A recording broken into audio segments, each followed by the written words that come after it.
இப்போ செகண்ட் இம்பார்ட்டன்டான topics list நான் வந்து கொடுத்துட்றேன்.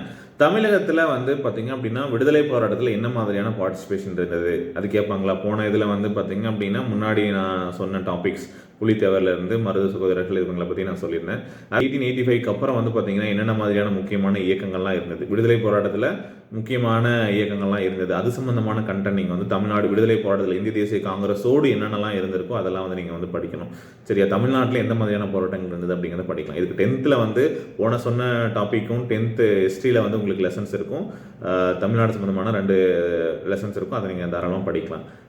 இதில் வந்து பார்த்தீங்கன்னா உப்பு சத்தியாகிரகமாக இருக்கட்டும், ஒத்துழையாமை இயக்கமாக இருக்கட்டும், இதுக்கெல்லாம் வந்து தமிழ்நாட்டில் இருந்து எந்த அளவுக்கு வந்து சப்போர்ட் இருந்தாங்க, யார் தலைமை தாங்கினாங்க, வெள்ளையனே வெளியேறு இயக்கமாக இருக்கும். ஸோ இந்த மாதிரி ஒவ்வொரு முக்கியமான போராட்டங்களுக்குமே வந்து பார்த்தீங்க அப்படின்னா என்ன மாதிரியான ரியாக்ஷன் இங்கே இருந்தது, ஸோ யார் இதுக்கு வந்து தலைமையேற்று நடத்தினாங்க, என்ன மாதிரியான போராட்டம் எந்த வழியில் நடந்தது அப்படிங்கிறது எல்லாமே கம்ப்ளீட்டாக நீங்கள் வந்து தெரிஞ்சுக்கணும். ஸோ அதுக்கு அந்த லெசன் பார்க்கலாம். தமிழ்நாட்டில் விடுதலை போராட்டம் அப்படிங்கிற டாப்பிக்கில். ஸோ இதெல்லாமே வந்து நீங்கள் வந்து தெரிஞ்சு வச்சுக்கோங்க. ரொம்ப முக்கியமானது.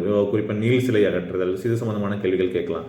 அடுத்து வந்து பார்த்தீங்க அப்படின்னா பெண்கள் எந்த அளவுக்கு பார்ட்டிசிபேஷன் இருந்தது அப்படிங்கிறத கேட்கலாம். இப்போ முக்கியமான முத்துலட்சுமி ரெட்டியாக இருக்கட்டும், ருக்மணி லட்சுமிபதி, ஸோ உப்பு இதுக்காக வந்து வரி கட்டின ஒரு முதல் பெண்மணி, ஸோ இவங்க ஓகே. இன்னுமே வந்து பார்த்தீங்க அப்படின்னா லட்சுமி செகல் இருப்பாங்க, அவங்க தர்மாம்பாள், அஞ்சலை அம்மாள், அம்புஜத்தம்மாள், ராமாமிர்தம், இந்த மாதிரி லிஸ்ட் பண்ணிக்கலாம். சரியா?